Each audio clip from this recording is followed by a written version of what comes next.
All right, hello everybody. On a nice warm summer afternoon in UK, we have with us a very eminent personality, somebody who I've probably met once or twice, but has had a huge impact on me. We welcome on the Pearl Cruise Show, Dr. Kavita Bhalekar, PhD, FASHE, MBA, CPHQ, RN. I mean, the list is very long. Has served as a chief nurse for more than a decade, probably in Abu Dhabi. So, welcome, Dr. Kavita, on our show. Happy to have you here. Hi, Pearl. Thank you. And thank you for this opportunity to talk with you. And I wish you all the best for this great endeavor that you are doing. It's really wonderful. Thank you. Thank you. People like you who encourage us, helps us to do more and more. And hopefully, all that we do makes nursing more visible each and every day. So, Dr. Kavita, yeah, lots of credentials, right? MBA, FASHE, PhD. I mean, the list goes on. Would you like to break it down to our audiences, mostly who are nurses, who want to know what are these credentials and how they can be also one day achievers of these credentials? Yeah, sure. I mean, that would be a great inspiration to everyone. If I can have even one person following me, that would be wonderful. PhD in nursing is a doctorate in nursing. FACHE or FASHE, as we say, is a fellow of the American College of Healthcare Executives. MBA is a master's in business administration, basically healthcare administration. I have done it from Geneva Business School. And CPHQ is a certified professional in healthcare quality, which is given by NAHQ. And RN is a registered nurse and registered midwife. Right. Thank you so much for doing. You had shared wonderful pictures with us. I've seen you being a speaker, a jury on many of the platforms. Part of being the Emirates Nursing Association, where you increase the membership. So many of them lovely pictures that you've showed. Uh, so, as a child, did you ever visualize that you would be a nurse? Honestly, no. It was over a period of time that I actually realized that that would be one of a wonderful profession. My mother was a nursing faculty herself, so yes, there has been a kind of an influence by seeing her and people talking to her, people taking advice from her. Because when you are a nurse or when you're in a healthcare profession, people do come back to the person whom you can actually trust, take information from. So I have seen that during my childhood. Definitely, I have seen her how she has been strong enough to take care of. We were four siblings, so whenever we fell sick or when we had cold, cough, and also she used to actually help us to understand, explain what is going to happen, how it is. So the journey was always with healthcare being part of life. Actually, with her being a nurse herself. So yes, somewhere down the line, she has been a very great influence in I becoming a nurse. And then post which I did join college, that is ILT College of Nursing, and that has been our alma mater from quite some time. It actually prepares us for all those things that we did not expect also, and some things which are expected also. So yeah, service has been part of my life right from the day that I was born till today, because my mom has been with me for quite some time now. Yeah. So, looks like your mom has been the biggest inspiration for you in this whole journey of this profession. Yes, she That has been the role model, and she has been strong enough because it was her dream actually to see that I can grow up in nursing, and she wanted to be a director of nursing. So, which actually accomplished her dream when I got that as a designation or the position or something that you can say. For me, more than me, it was her happiness that I could actually see. well, I'm sure she must have been so proud of you then. Ma'am, so let's come back to those credentials that we're talking about. How Sure. have these credentials helped you in delivering the nursing services all throughout your career, especially when you were at a leadership position? Yes, actually, this importance of these credentials came to me was when I actually came at the leadership position. Because when you are not in the leadership position, you are actually taking care of the patients. You are looking at the care that you are giving. It's only daily, day to day interaction with the patient. You are coming, doing your responsibilities, and you are going back.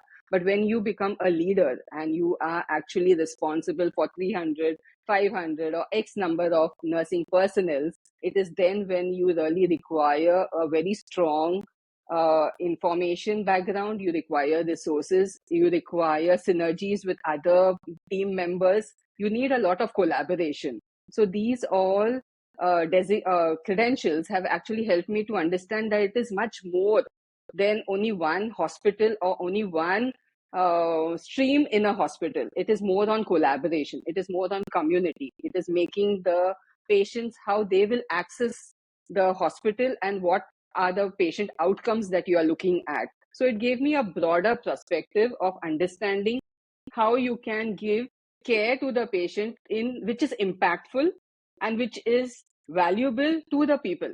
I mean, you can give care, but then if it is not valued, if it is not cared, if it is not accomplishing the outcomes of the patient, then it is not care, is what it made me understand. So how do you give care is measured. It should be with effective, it should be efficient, it should be all those timely, it should be compassionate. All those things, skills, and the values came to me with the help of these credentials. And these credentials actually, if you see FACHE, it is a community.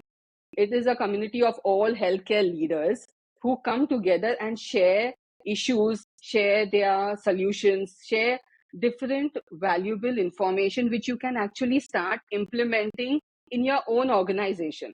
It is a full information out there for us. Even though we have left college and we are still there, it is like lifelong learning. So it actually gives you a lot of information of how you can bring change. Even though you may not, I don't see myself only as a nurse now.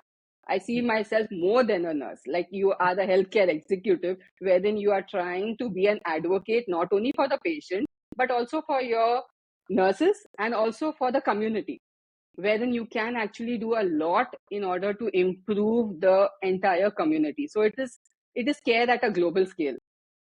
That is what I understand with these all credentials, because you cannot only limit yourself to doing only the 9 to 5 job. It is not 9 to 5. Nursing has never been 9 to 5.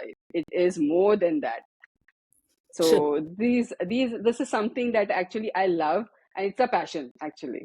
So yeah, it is lifelong learning, to be nice, to be connected with people of like-mindedness, where you learn much more than what you know.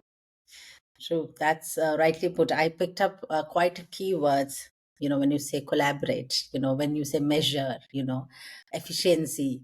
Yeah, these are like your MBA words and quality words, which is coming from these credentials. But that's so true, ma'am, because what happens is when our novice nurses start into nursing, they just think I just need to have the clinical sets, and that's more than enough for me, but as you go ahead, it's very, very important for us to know, how do I be a team player? How do I make others also aware my impact in caring for my patient? It's very Exactly. important for us to change our language and what we speak, so if I'm just going and giving care to my patient and coming back, but if I'm not telling that because of my care, the length of stay of a patient has reduced so much, because of my care, the preventive measures that I'm using to prevent pressure sore, the patient has not landed up in pressure sore. I think it's very important to speak this language. And that's why our nurses need to know that we need to have additional credentials and qualifications. We are not just nurses, but we are also ambassadors of our profession. So somewhere Wonderful. they need to have this particular credentials. And thank you for telling us about all this, because anybody who views this show, or anybody who gets inspired by all the things that we are showcasing, I'm sure, like you said, at least if one nurse takes that effort and goes ahead, it's worth doing this. That's wonderful, ma'am.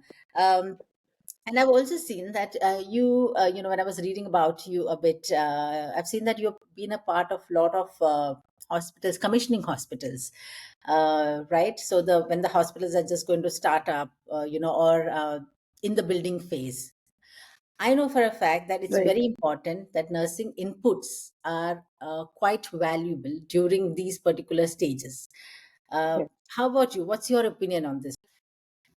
Yes, I echo your thoughts actually, Pearl. It Mhm. is important. And this is what has been understood by the leadership every year.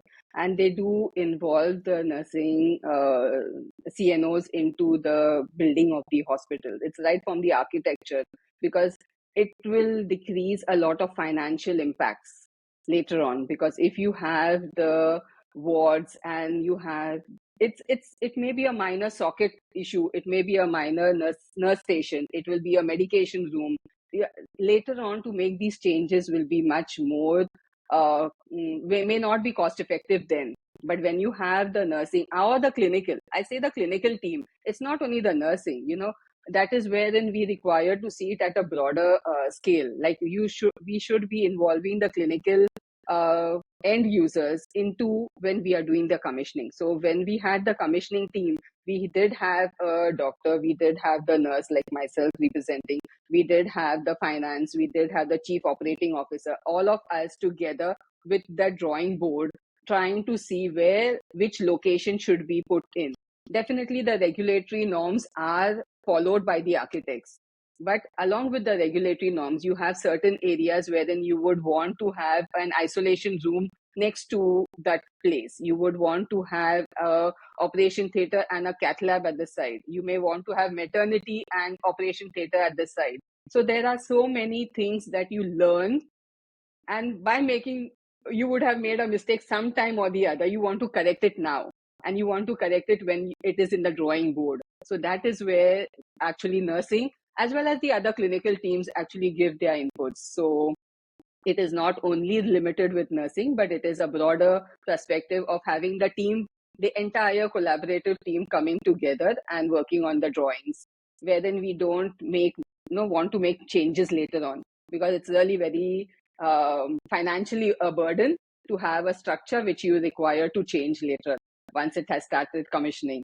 So we would want that financials to be low, because when you're commissioning itself, you are actually going to be saying that this property or this service is going to be, say, you'll get return on investment only after 2 years or 3 years.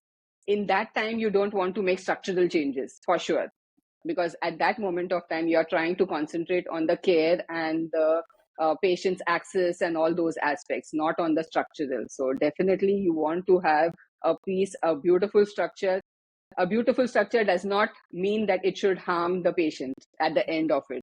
You would have wanted to put a good chandelier, but that's not going to help you if you're going to have storms and you're going to have rains and unforeseen True. climatic changes which are going to be there. So all that actually comes into when you are doing the commissioning of the facility right from the drawing.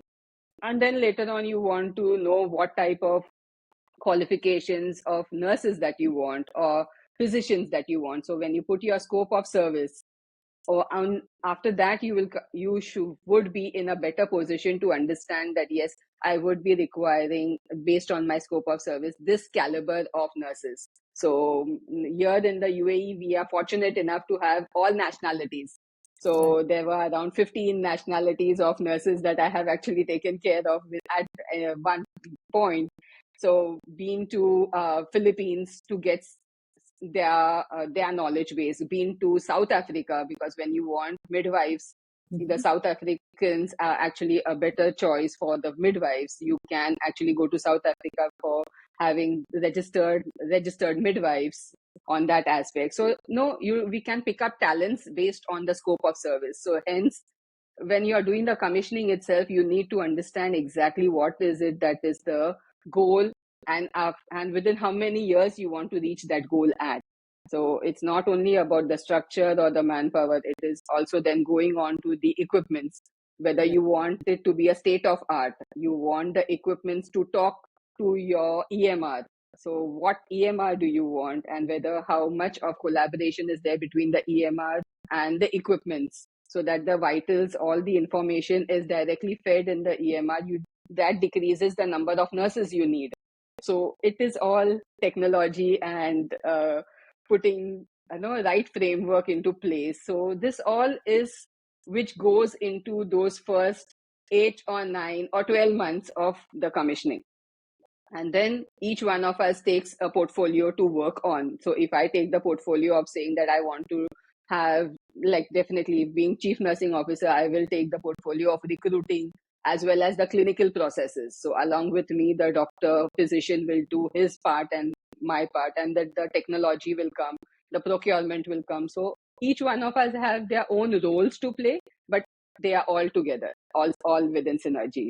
So yes, it all is within the whole plethora of commissioning. Wow, that was summed up I so hope I so. answered your question. Oh yeah, absolutely, ma'am. Because I've also been fortunate enough to be part of commissioning of I think one hospital, and also during COVID, I think we all were a part of commissioning every single day. Exactly. Yeah. uh, It was a new standalone facilities which came up because of COVID. Absolutely. I was talking to my NHS colleagues over here, and one of the team was like, they were saying, "Oh, we were so upset with when they did not utilize, our knowledge to put up a jumbo camp there, Right. and they made doors. They said they made the entrance where our wheelchair just couldn't go in. So Right. after they prepared everything, they call this clinical nurse specialist and say, okay, now can you just see how the utility is?" And she's like, my patients can't even enter with a wheelchair. What are you talking about this? And they had to scratch that whole thing. So so this is so important that, Very. and nobody thought about it. So uh, I read in one of your write-ups where you say that being agile, being Yes. prototyping things and piloting things is so important. And the nurse is at right at the bedside of the patient, and who knows every little bit of how the whole flow goes. So these girls were like, yeah, they were happy that it did not work, only because they did not take the nurses input. But yeah, they did a little modification. So these were a few things True. which make us realize the importance, like Important. everybody's input, like you said, not just nurses, but everybody's input is so important when you build when you do the commissioning of hospitals. So True. I thank can you. actually add on to that part for Yeah. you. Actually, in the COVID, we wanted to have the screening to be done. Okay. So over there, we were actually trying to think exactly how we don't bring the patient inside, but still have the screening done for those who are come positive, because we do have patients, those who are full room, which is there, but we don't want the patient to have. That's when we actually came up with the idea of drive-in. What is a drive-in?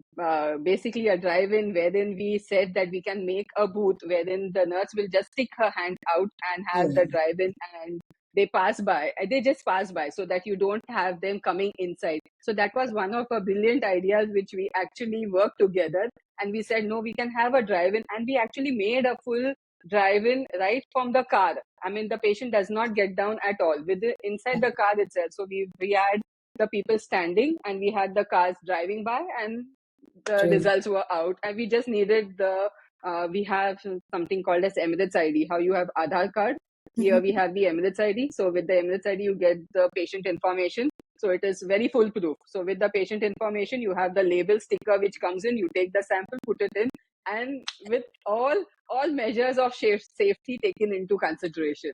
So yes, that was a fantastic way of commissioning a new service. I mean, we all needed to invent and innovate different kind of techniques, but it comes only when you talk to your colleagues, and when the end user is also, or the end person who is there, the frontliner, not the end, but the frontliners Yes. are involved in decision making. Absolutely true, ma'am. And I think COVID was the best example of global knowledge sharing, because, videos were getting shared. People used to go across and see how things are happening. The example that you gave about, the drive-in testings. I remember me along with my engineering team in one of the hospitals. We had this security cabin. They have this single standalone cabin. So we converted that Yes, whole thing into a yes. cabin with two gloves there. Where you could. I mean, it was wonderful how to create a negative pressure inside that, and how the Mm. engineering minds came along with the nursing, the quality team, everybody, with our CEO's input from everywhere. We just converted that whole thing. I think in the next 24 hours they made a new booth, and it was ready to use. I think, although yes, it was disheartening to know that COVID took away life of many people, but at the same time, when I look back, I think. that was a time where a lot of Lot, agile, lot of. working function, along with collaboration of so many people, not just locally but internationally. That was so beautifully seen. So I sort of Yes. enjoy those days. Nothing to enjoy about, but I do enjoy, the kind of experiences that I had, Yes. and knowing that a human mind is fastest than anybody else in the world, of course, along with AI inbuilt in that. Yes, so thank you for those input about commissioning of the hospitals. And there's this nice picture you shared with me about the Daisy Awards. I have read about the Daisy Awards, uh, but since you have gone ahead and one of your nurses has won it, can you shed a little more light on, is Daisy Awards only present in international countries, or can it be done in all the countries? Daisy Awards are international recognitions given to the extraordinary nurse. Okay, this is a foundation which was started in the memory of Patrick Burns by his parents, actually. So it can be across the globe, actually. They are not restricted to US, UK, or Middle East. I have started this from 2017 in the Middle East, and many nurses have actually won this recognition. It is a recognition given by the patients Hmm. for the nurse's good job. It can also be a recognition given by colleagues or anybody who has gone extra mile to take care of a patient.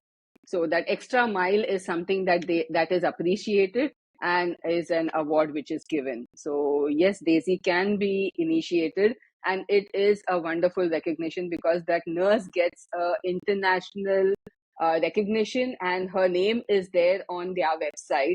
You do get a lot of scholarships based for the Daisy. You do get a lot of concessions for their conferences. They do have conferences all over the globe wherever they are there. So when you are a Daisy nurse, it is the recognition internationally. So yes, I would definitely want all my nurse leaders to look into it and have Daisy Awards established in their hospitals. I can be an ambassador for them, no worries. But they do a fantastic job of giving the recognition to that extraordinary nurse which is there. And truly, believe me, this is has helped a lot of nurses to go that extra mile to take care of their patients. Um, it is not only for achieving something, it is that gratitude, it is that compassion that is given to the patient, and the reciprocation from the patient to give to fill the nomination, saying that yes, this nurse has actually taken care of me with the complete gratitude, and I owe my life to this nurse, actually. So yes, I have actually gone ahead and also established a Daisy Team Award, wherein my entire emergency department nurses actually got the award. This is the first time that we actually encourage having a team award. It was usually an individual, but for me, what the scenario was that the patient actually delivered in the car, and the car came in into the emergency bay. Hmm. We had to get the baby, we had to take the mother, we had to do all those things. So the entire team worked so synchronously and so much focused on that the nurses didn't even bother. Their uniforms are full of blood when they were carrying the newborn and taking it inside, taking it right till the maternity ward, and doing the whole care that really requires. It was amazing. It was just amazing. And within 2 hours we had the whole thing done and completed, and the father and the mother were so thankful. So yes, I actually went ahead and asked for the Daisy Team Award, and they said yes, we will start with team awards also.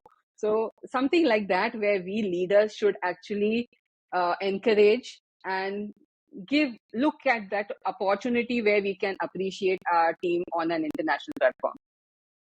That's wonderful, ma'am. Yeah, you rightly said. I think nurse leaders, we need to find opportunity. If we have to make nursing visible, we have to find this opportunity to, look at these things where we can be very appreciative about our nurses. And I have heard a lot about this Daisy Awards about a couple of years back, and I thought it was probably just that happens in US, but when I saw recently, even in UK, somebody got the Daisy Award. And then whilst I was talking to you, and when I saw your picture, I said, okay. And then I said, maybe it can be done everywhere. So thanks for sharing that information. Hopefully, very soon we will have somebody in India winning the Daisy Award.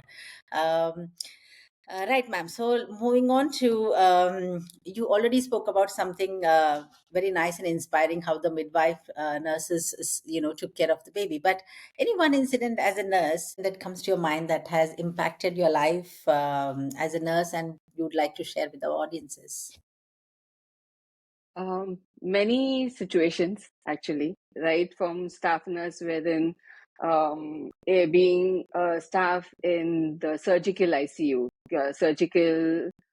I'm a cardiac nurse actually. So started with the CABGs, and post CABGs when you have patients with 4 or 5 grafts, and those who are there, and being a novice nurse that time, and trying to take care of these patients, and being very much vigilant on the small changes in the patient status is really very important. And that importance actually was known to me when one of our patients actually arrested, and then the whole team got in, and the patient was revived. The patient survived that. Actually, the loss was attained very well, and after 4 days the patient was shifted to another ward, and then the patient was discharged.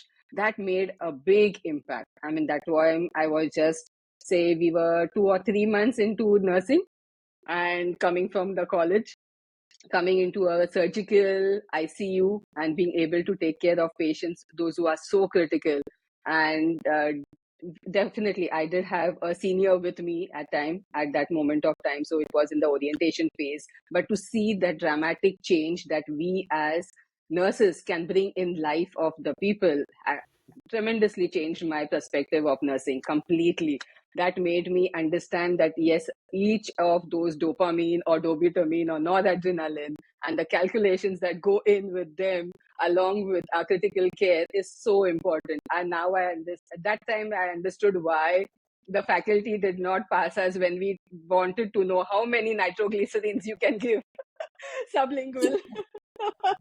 And it was that all those things actually came culminating when I witnessed that one patient actually being able to walk out of the ICU. So those all things actually made me understand that yes, it is really very important to focus on patient, focus on those things that are important for the outcomes of the patient. Now I can put words to Absolutely. what all I actually underwent. It was maybe some 20 plus years back in the career. But yeah, that was a dramatic change. And then after that, it was like I was taking care of a patient singly. I mean, completed with the orientation over, and you're taking care. You have these surgeons, assistant surgeons, who come and check who is the nurse taking care of the patient. So they used to actually say, no, this patient I want this staff to take care. That used to give pride. That pride was, Correct. now I Correct. understand, is because of the accountability and responsibility you take towards your work. So being able to somebody to pick up and say, yes, I want this person to take care of this patient, this is a critical patient, actually gives recognition to your accountability and responsibility. So now that has changed my perspective. As I'm a leader now, I go ahead and take a 360 degrees view of a nurse. I don't only depend on my nurse managers giving a performance Right. evaluation. I always ask even the colleagues who are working, the physicians or the other colleagues, those who are working with the nurse. Second one which I would want to share is basically is when I had been to we were commissioning the mother and child hospital. That is the first mother and child private hospital in UAE.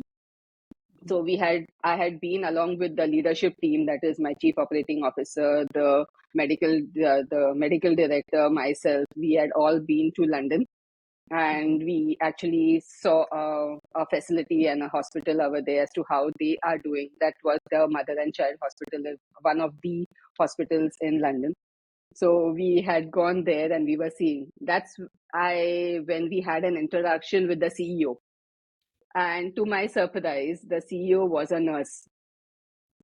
She was a registered nurse and she had the FACHE and all those credentials. That time I didn't know. It was a decade back. Exactly 2013 was the time when I had been in London that time, and I had seen the chief nursing officer, I'm sorry, the chief executive officer was a nurse.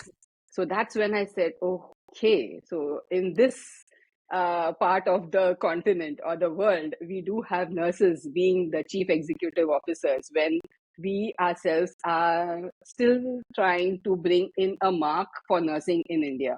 We are trying to establish nursing into India. We are trying to bring in a lot of changes into nursing, right from the curriculum to the education. And we do have nurses who can be chief operating officers. So, what is it that is different? It got me thinking. So that was one which actually impacted me a lot as a leader. And then I said, yeah, there would be something which they do differently that we do not know about. And that's when these all credentials and the certifications and the outlook broadened and brought in much more information to me. And where I understood that you have to be a lifelong learner if you need to improve and bring in good changes into the society. So very soon, probably we are going to see Dr. Kavita Bhalekar as CEO of one of the hospitals then. Ma'am, you also said that you were also part of developing a curriculum for American university. So, this was happening in Dubai. Can you shed a little more light on this? What was this all about? Uh, Okay, it was not developing curriculum. Actually, I Okay. am a subject expert from the field who had actually been invited to share knowledge along with their master's students. So, as a subject expert, I myself and one more of my colleague had been to their campus to share knowledge along with the new generation of leaders. So, it is a healthcare management course which they have, and we had been part of their development of the whole module as well as teaching the students. So that's something which is a different kind because I'm a teacher at the end of it. So we should be teaching our new generations as to what to expect. So as subject matter experts, we were actually in a better position to explain to them exactly what knowledge they have from the books and what we come from. So it is like a knowledge share between industry experts as well as with the students. So that I actually enjoyed a lot with them, as well as we are in talks with other universities wherein they do have masters of healthcare administrations. So yes, there are universities in Abu Dhabi where I go as a subject expert to speak with their students and share the knowledge. Wonderful. Let's move on to our next set of round, which is called as the rapid fire. So let's begin then. So first one, one quality that has got you where you are today.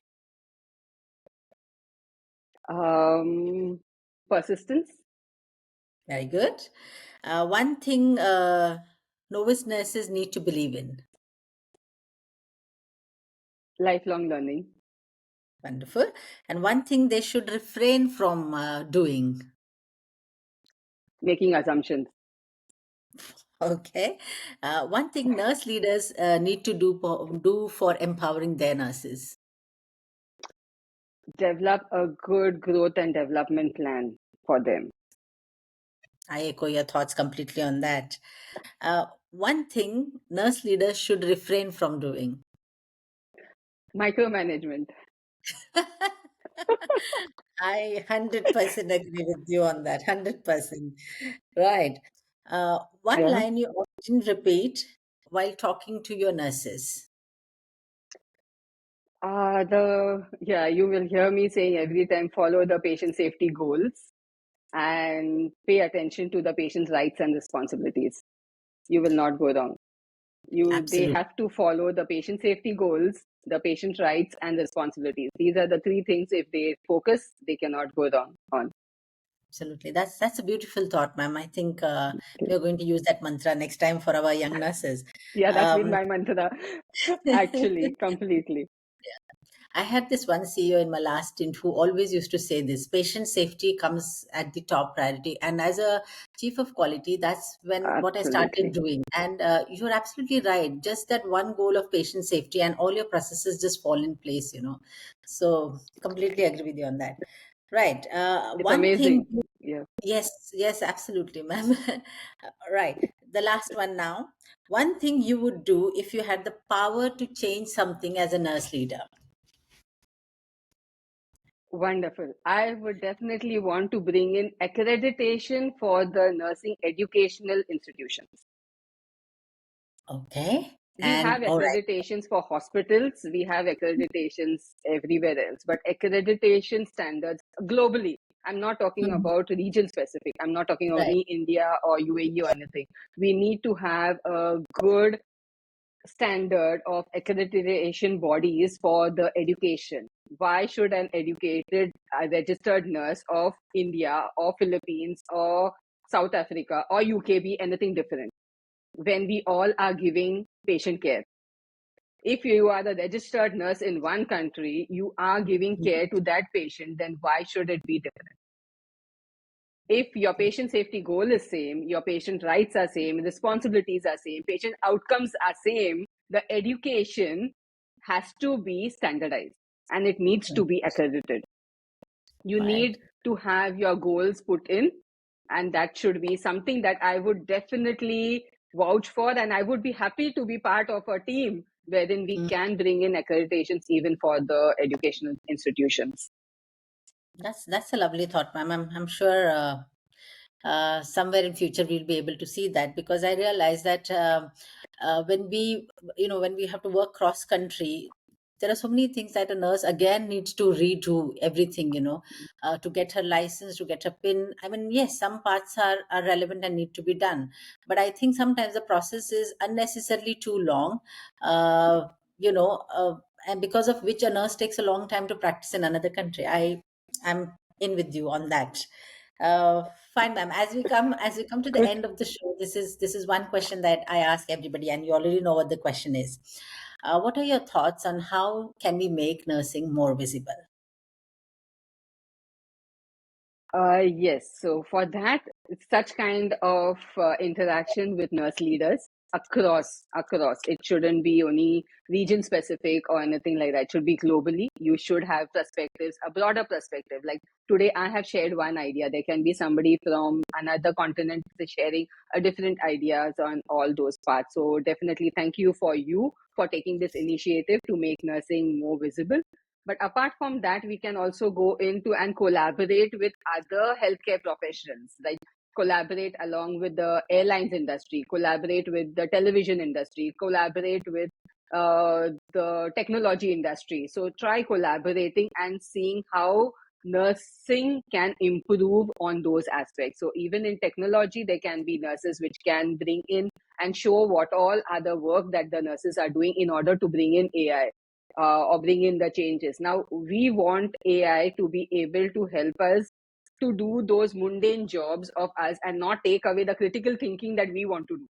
We want Right. AI to be able to give us those all solutions wherein we can have robots to be able to move patients, robots to be able to take care of patients, robots who can actually help in the hardship work of the nurses, which they do. Then, using critical thinking, we can do the critical thinking with us, right? We can have those processes, the clinical guidelines. Yes, that is important. AI should help us in that, but more on to the robotics, where how that can help the nurses can to move the patient, hold the patient, because as you go ahead, we will be having more of geriatric patients. We will be Yeah. having, because of the longevity coming Mm. into it, we will be having a more of geriatric patients. How are you going to be able to support that population is what is required, and that is how we need to collaborate with different industries, not only within ourselves, but gain insights as to what that industry is doing for the longevity of their own product or their own information. Then we can collaborate along with them and bring their ideas into it, and we all can work together to make it into a better living, is what I feel. Actually, I would love to collaborate with companies like this. Wonderful, ma'am. A lot of new learnings today, a lot of knowledge sharing done today. Thank you so much for coming on our show, willing to be part of this journey of making nursing more and more visible across. Um, you've been quite a successful nurse leader. Wishing you all the very best and hoping that this journey doesn't just end here and we can collaborate, like you said, in the future globally to not only make an impact in India for nurses, but globally as well. So, thank you so much. God bless you and have a wonderful, wonderful day, ma'am. Yeah, thank you, Pearl. It was a pleasure talking to you, and it is also my responsibility as a nurse to be able to contribute to making nursing visible. So, best of luck to you also, and best wishes for your future endeavors. Thank you so much, ma'am. Yeah.